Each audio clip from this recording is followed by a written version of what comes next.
Have you been thinking about learning how to record your own music at home? In this video, I take you behind the scenes of the Rustic Songbird Podcast, where I interview Rachel Barrentine all about the basics of getting started recording your own songs at home. We talk about the equipment you need and the basics of getting started with editing your own recordings and what that looks like, what to expect. It's a great conversation and I can't wait for you to listen in. You can subscribe to this channel for more videos like this coming soon, and check out the whole podcast archive at rusticsongbird.com/podcast. Real quick, I wanted to let you know about a free challenge for songwriters to build your confidence and to help you show up at your best, because perfection, it's overrated.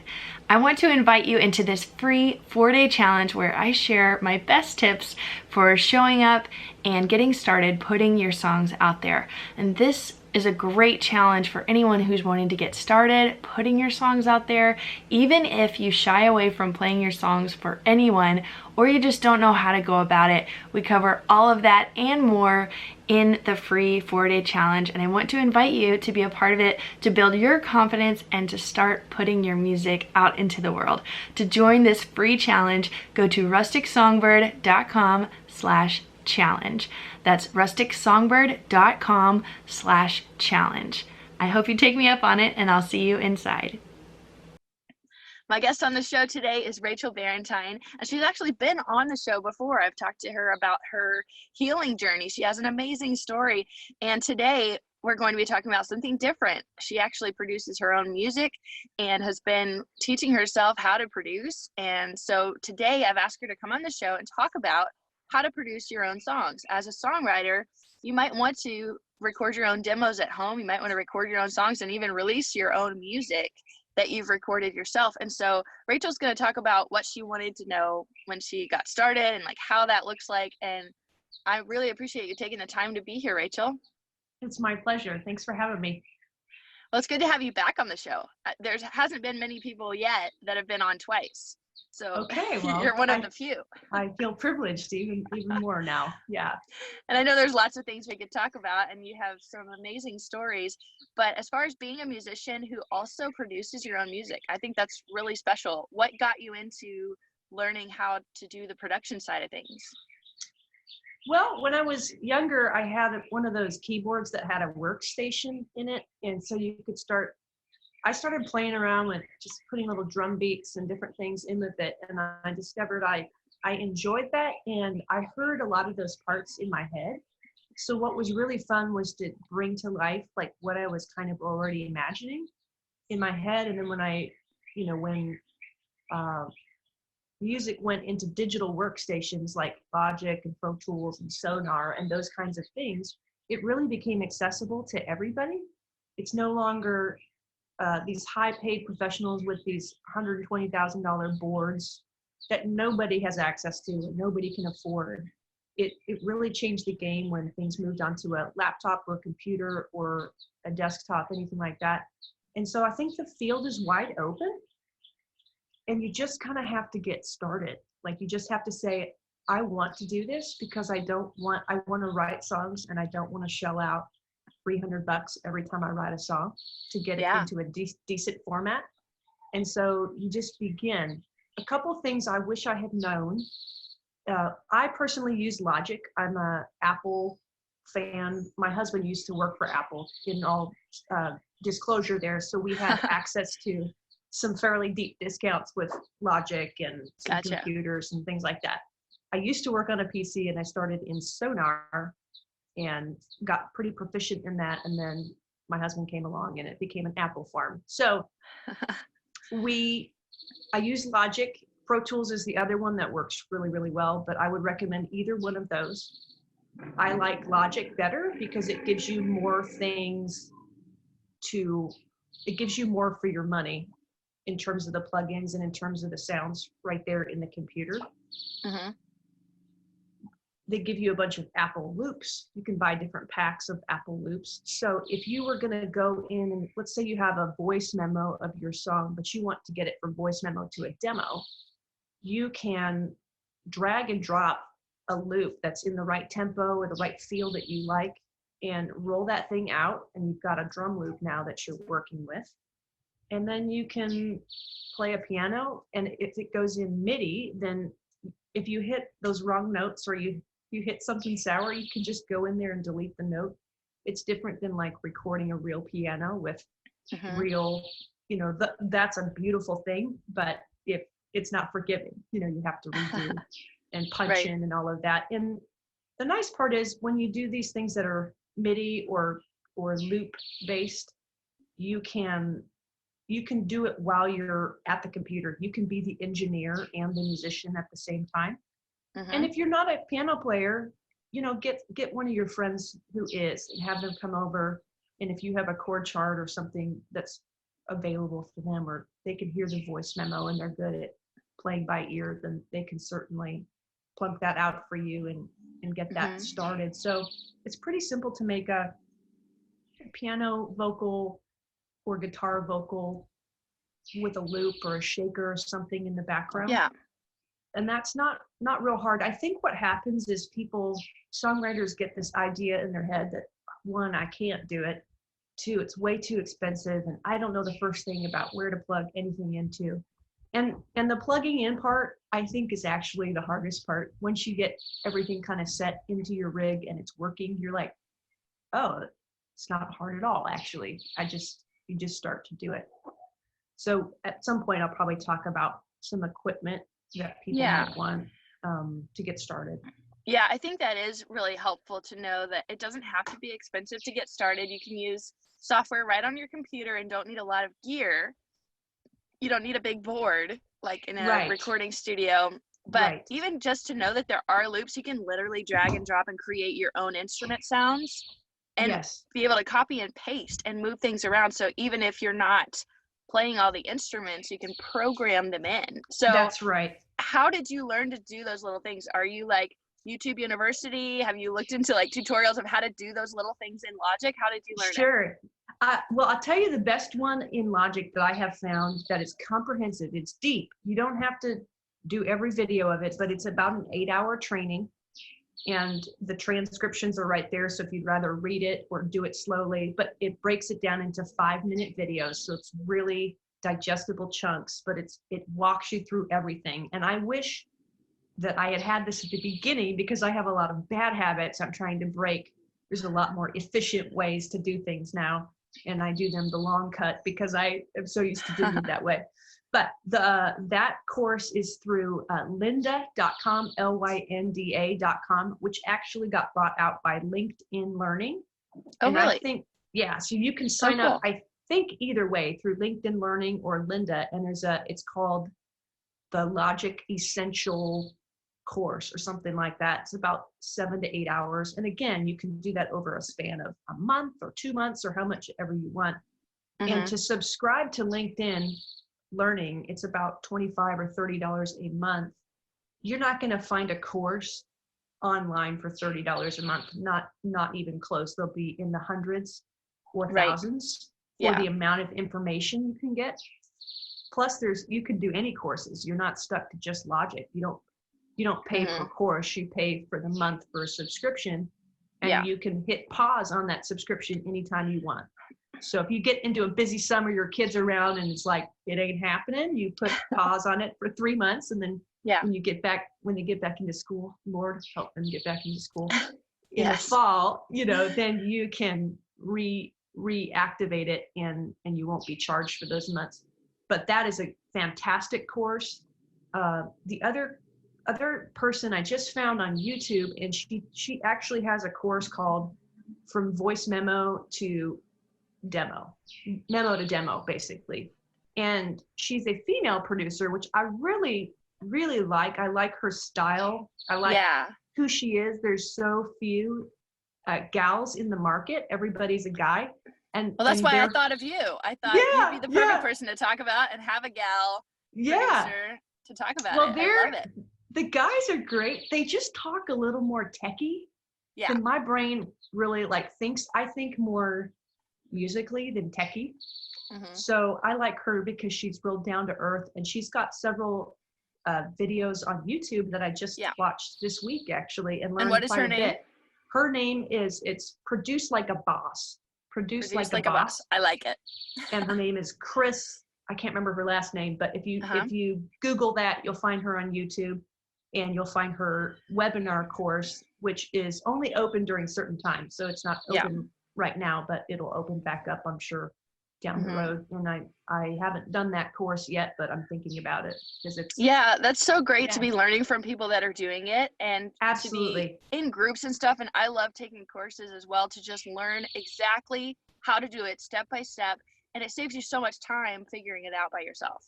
That's right. That's right. You don't have to learn it by yourself. There are people that have walked this journey, and they're way far ahead of me. They're way far ahead of us. So we can glean all this information from them. And so LinkedIn and Produce Like a Boss are two sources I definitely recommend, especially for Logic.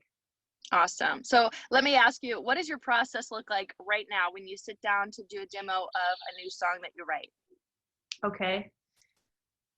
Well, usually if it's Christian music, there will tend to be this sort of pad that's in the background. You know how all Christian music has like the big thick worship good place to start. Yeah. So people probably know this, but there's a thing called pad loops that I purchased also. It's like $39 or something like that. And it gives you a 15-minute pad that's just a layer. And it comes in all keys, so minor and major keys. So I'll usually pick the key that I'm going to be singing in, and I'll put that in there and put it down to like maybe -30 on the volume. So it's real low and in the background. But it's funny how that creates a little bit of mood. So it gives you a little mood. Definitely. So you figure out your tempo, you figure out how fast you want it to go, what key you're in. I put the pad in, and then I'll usually put a shaker in, because what I have found is that playing to a shaker that's got 16ths is much easier to play to and accurate than the click track, which is beating your head to death. I hate the click track. I don't like that sound. And a lot of musicians do. So that's a really good tip. Just play to a shaker. There is a loop called, and this is just specific, but in Logic, there's a loop called Funky Strut Shaker. It's very percussive and it's precise, and you can just drag that thing in, roll it out to 150 measures, whatever you think is going to be beyond your song length. And I find playing to that is really easy and really helpful. So you just do that for the guide. So I'll put the shaker in, the pad in, and then I will play the track down on piano, just either chords on the first, the chord changes through it, or I'll play it like I would play it because I'm a piano player. And then once that's done, I'll take the shaker and put it the volume really far back, and then I'll go and record the vocal. And the vocal is probably the hardest part because it's real audio and it's really your voice, and there's a little more editing and things like that, depending on how your pitch and timing and all of that. So how do you set up your mic for doing your vocal? Okay, that is, so one thing you'll want to spend a little bit of money on is your interface to get into your computer. You don't want to just plug a microphone into your laptop. That is going to sound like garbage. So probably the most expensive piece of equipment, there's cheaper ones, but if you want to get into this where you're going to be doing it a lot more, I recommend the Apollo Twin. And I want to say it's around $800 or $900, which is, that's a little hefty chunk, but you can ask your people at Guitar Center if there's one they'd recommend that's less expensive. I don't know the name of that one, but that is your interface. So you get your microphone, and your mic would go into the interface, and then your interface would go into your computer. And basically you tell your computer, hey, get the information from this interface, from the Apollo or whatever you're using. You select that in your audio preferences. Yes. And make sure that it's not your default computer settings, right? Make sure it's otherwise coming from the interface. That's exactly right.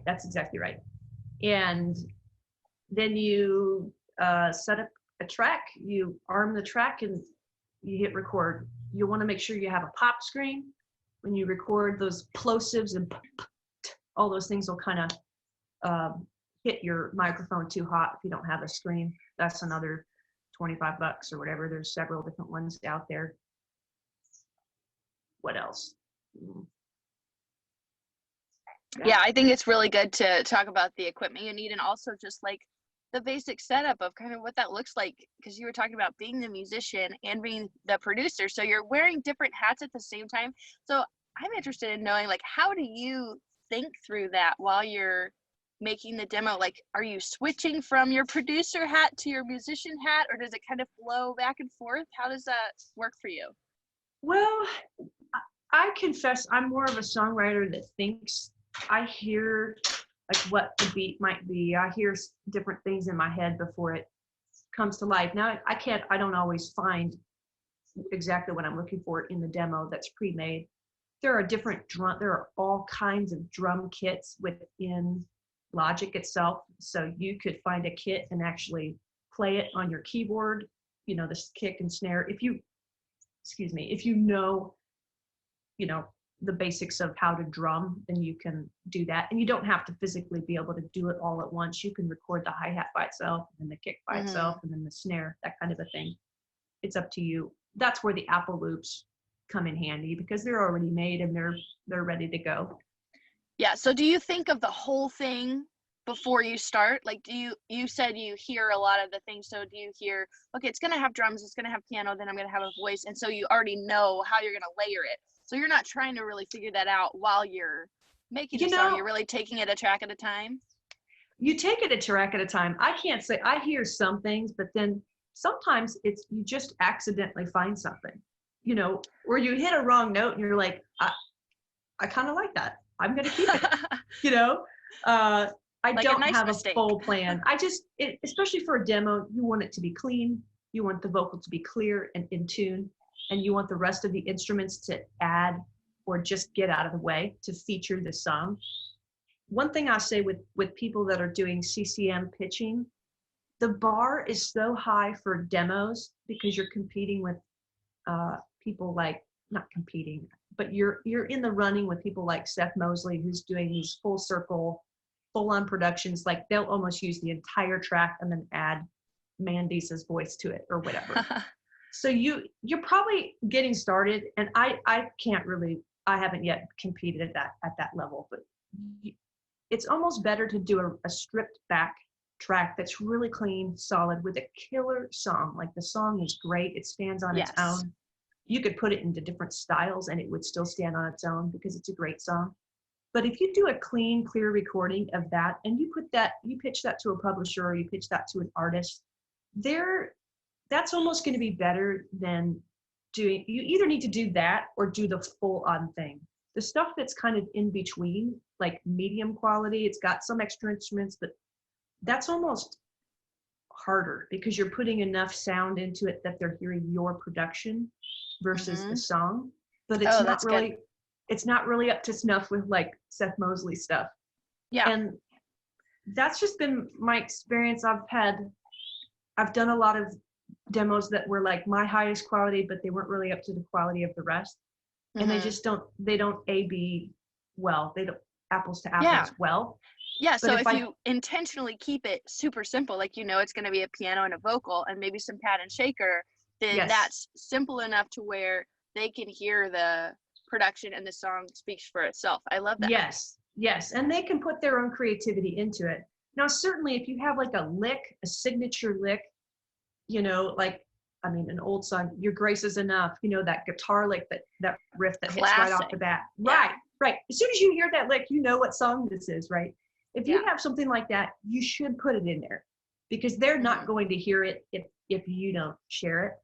But you don't have to do that with 16 guitars and make it sound like Hillsong with all kinds of delay. I mean, you can do it in a very simple way. So that's because we're talking about songwriters. So most of the people listening, like, they might even be a lyric writer with a melody, but don't even play an instrument. So that's when it would come in handy to like bring over somebody else to play guitar or piano, or maybe they do just play one instrument and they're not a drummer. So having that shaker or something underneath will be really helpful and add to the song and kind of keep you on track, but you're not having to play all the instruments individually. So that's really good for someone getting started. That's right. Yep. That's great.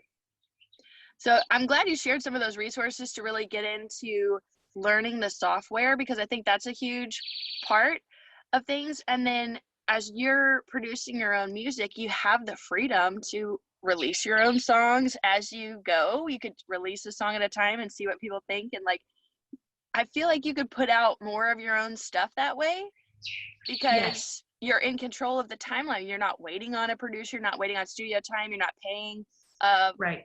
fee per song. So let's talk about that a little bit, of just the freedom that you have when you're producing your own stuff. Yeah, you're in control. I mean, it's up to you in the time that you spend on it, and the how fast you can get things turned around, or the more you do it, the faster you get, for sure. One of the things with Logic is just learning some of the key commands that get you around the window faster. That'll get you zoomed in and so you can see what you're doing, and you just begin to get your own workflow. And from there, it just gives you a whole lot of freedom. The tendency, I'll say, and I'll caution songwriters with this, is to not, and I'm telling myself this, is to not you can become a perfectionist too, and that can become your worst enemy. And then you don't release anything because you're beating a dead horse, right? It's like, keep the life in your music. And if you're doing, people love stripped back versions now. You can do something that just is a vocal and a guitar, or just a vocal and a piano. People love that stuff. It doesn't have to be the whole big thing. And if you're willing to do some of that, or you add these little oohs or different things in the background that just give it a little something, special sauce, so to speak. Yeah. It's amazing how fast you can do that. And then you can you could release a song a month. And by the end of the year, you'd have a full album. I love that strategy. I think it's amazing. And so many of my friends are starting to do that. They're not waiting to get 10 or 12 songs recorded. They're releasing one at a time. And then by the end of it, like you said, you've got a full album. You could release it all on a CD if you wanted to, or release it like as a collection. But then you've got something coming out every month, keeping it fresh, keeping it new. And Yes. I think we've talked about this before. Do you use DistroKid to distribute your songs? I do. Okay, because I've used CD Baby for a lot of my projects, and so I don't have as much experience with DistroKid, but that's a great way to release your songs once a month. So can you talk a little bit about your experience using that? Sure. I think DistroKid is good for if you want to release often. You're not going to be paying per release. You pay a yearly fee, and that works really well for that. The one downside is they will, if you don't keep your subscription up, like your annual fee, which really I think is like $20 a year, which is insanely low, then they pull your music off if you don't keep it. Or they have a legacy fee where you can release it, but you pay a little extra for it to stay on, even if you stop using DistroKid. I think it's great. You could release your singles under DistroKid, and then when you go to do your album, drop it through CD Baby, and then you don't have, if you decide to stop the subscription to DistroKid, you don't lose your main album off of the stores, but you keep. Oh, that's a really good idea. Right, because if you've got the singles out and the album, what difference? You don't need both. But the singles are great for getting the momentum and the energy going and releasing things on a regular basis. I love that. Thank you for bringing that up, because I know each platform is different. And so with CD Baby, you have that one-time submission fee, and then it's on there forever. So it's a little higher, but if you are releasing like one album for the year, that's a great way to go. Then you don't have to worry about it getting taken off if you don't keep up the annual payments. But I really like the model with DistroKid of releasing a song a month leading up to an album. I think that's just doable for a lot of people, especially if you're writing lots of songs. You want to get something out there, but you don't want to wait until all of those songs are done before putting something out there. So it's a really good option to have. I'm glad that we have these sites and these different places to put out music as an independent musician, because we're not having to like go through any gatekeepers of record labels and other studios and stuff. Like you said, you're in control of your own music and when it's released, and you can put out more that way. Yes. And the bar, we live in Nashville, and the bar here is pretty high with different things, and you can bury yourself under that comparison. But reality is, if people love you and know you, they want to hear your voice in your music and your take on it. It doesn't have to be the whole big 99 tracks. Now, if you get into it, you start loving it, you start thinking of all these different things to certainly add it, do it, have fun with it. But it doesn't have to be that. That's not the only thing out there. And the other 99% of the world wants to hear it and really can't hear that much of a difference with all the little things that we do as producers that to take it to that really high level. Like most people can't even hear the difference. So that's true. And that's a good point, because usually we're our own worst critics in that we want it to be exactly right and just perfect before we put it out there. And I do think this is one little thing that I'll add when I've been recording something. If there's like one word or one way that I sing something and I really don't like it, I know it's going to just grate on me every time I hear it. I have to change it before putting it out there, because I want to love the song that I put out. I want to be totally 100% getting people to listen to this song. And I feel like if I don't change that thing that's going to really get on my nerves, then I'm going to hate it. That is absolutely true. That is true. If something whenever that pass, you hear it and it bugs this junk out of you, you got to change it, because you want to be happy with it and you want to be proud of it. Right. One quick thing I forgot to mention that is really good for when you're recording vocal, make sure after you hit the stop button, after you're done recording and you have the take that you want and everything, make sure that you cut out the extra noise in between things. Doesn't mean you cut off all the breaths, but if there's a breath that's like way too loud or something, you want to go in and cut it and put some fades on the vocal so that you don't have the clicks or the dog barking and crying in the back or whatever it is. Like if between, let's say you have the end of the chorus and you're getting into verse 2 and there's like those 4 bars in between for that turnaround. You don't want to have that vocal record thing going the whole time. You want to cut it, get rid of that blank stuff so that you don't you're cleaning up that empty space. That's it. Clean up your vocal tracks. That's a must. And I know different softwares are different. Some might automatically save, but I think it's worth saying always save what you're doing so you don't lose it. Absolutely. I have like a trigger finger, Command S. I don't even know that I do it. I do it about every 15 seconds on my computer and save everything. It's just a habit. Yeah.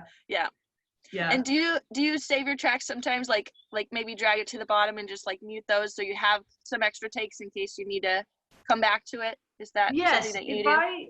If I do like 5 or 6 takes on a vocal, for instance, and I go, well, this is the one I really like, I'll take the whole thing and copy all of the takes, the whole take folder up to a new track, mute that other one. And then if something really goes down or goes wrong, I can always get back to that one step. But that's the main work because it's not MIDI. You can't just immediately change it. It's actual audio and an audio file. So saving that take folder is a good idea to do. And you mute it, you can hide it so you don't even have to see it. But if you got 7 steps down and you go, this is not working, or this is not, for some reason, this did not tune right, I can't get it, it sounds wonky, or there's an artifact in the tuning, you can get back and just switch the take out. Yeah, it just feels like a good safety net to have a few takes to choose from, just in case something gets wonky later on in the process. And I've done some background vocals on some other artists before, and so I've literally gone into the studio after they've gone, like they're from out of town, and I go in and will literally sing one word or something and just patch something that just didn't work once it was in the mixing process, and it might have been in tune, but it just doesn't sound right. And so I've gone in as a background vocalist and just punched one word to try to match them and smooth it over. Yes, but that does happen sometimes. If you have a few takes to choose from, you can avoid some of that later on in the production. Definitely. I know producers that when they record other artists, they'll go in and they'll get all of the consonants, the T, the D, the P, and they'll have them just record those without any kind of inflection or without any tone.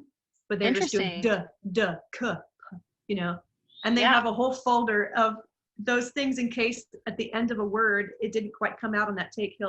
The producer will just slide that K in there so that it's prominent. Isn't that amazing? Isn't that wild? I never thought to do that. Someone else did it, and I was like, that is brilliant.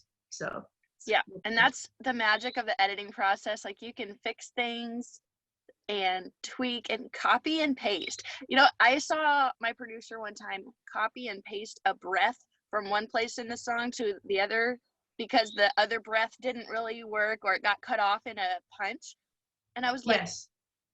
you can copy and paste a breath? It was so crazy.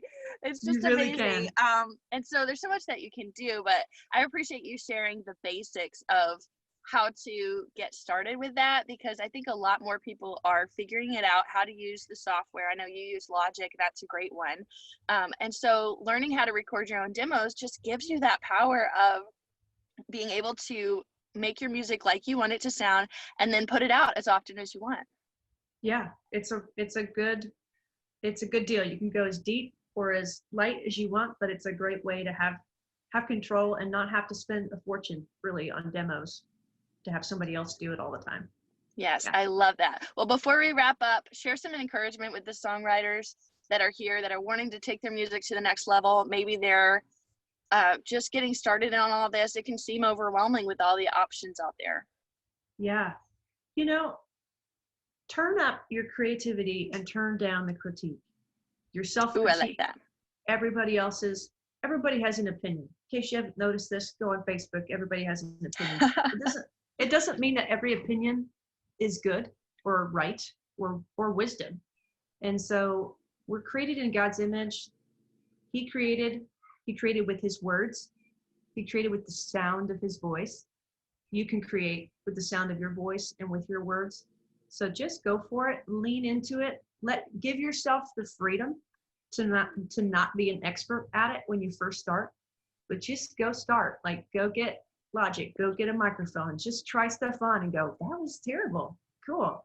Now I have somewhere to go. I can improve on that, and just keep going for it. You never know what God's going to do through your song, through your heart, through your creativity, and through your diligence to steward that gift that he's given you. You've got greatness in you, so just go for it.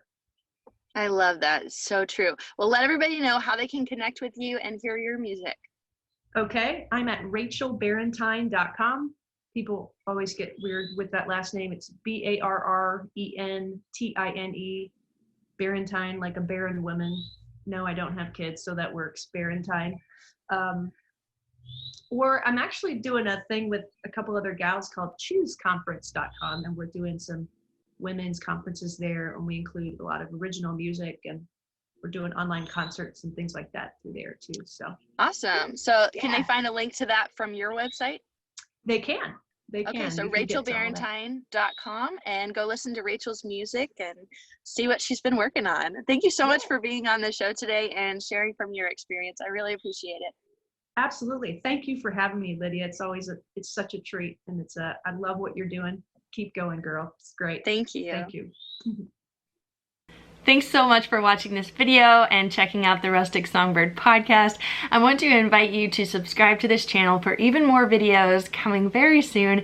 And you can check out all of the previous podcasts at rusticsongbird.com/podcast. Also, remember you can join my free challenge for songwriters to build your confidence and start putting your music out there. To join that free 4-day challenge, go to rusticsongbird.com/challenge. I know you'll enjoy it, so make sure to sign up and start getting those emails from me in your inbox to help you boost your confidence and get started putting your music out into the world. I can't wait to see you in the next video. Make sure to hit that like button, subscribe, and I'll see you in the next one.